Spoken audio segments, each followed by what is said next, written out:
When I was a young man, I moved to New York City wanting to prove myself in the Big Apple. If I'm honest, my driving motivation was that I felt worthless. Because I'm gay, I felt like a disappointment to my family.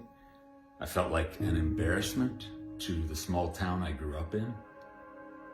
I felt like a second-class citizen in America. This was in the early 2000s, before we had a lot of the rights and privileges we do today. I was desperate for anyone's approval. I had to be the best employee, the best vendor to my customers, the best friend, the best volunteer. It was exhausting, and it was unsustainable.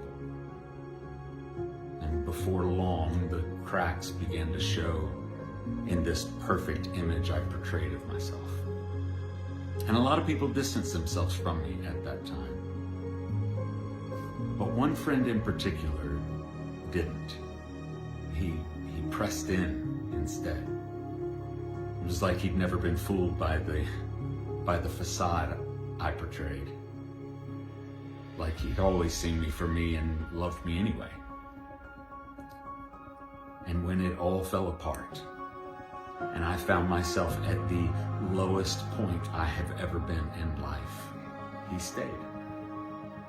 I will never understand why.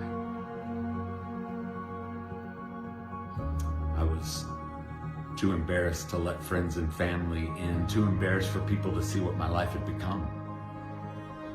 But he could see this hope for my future that I just could not see.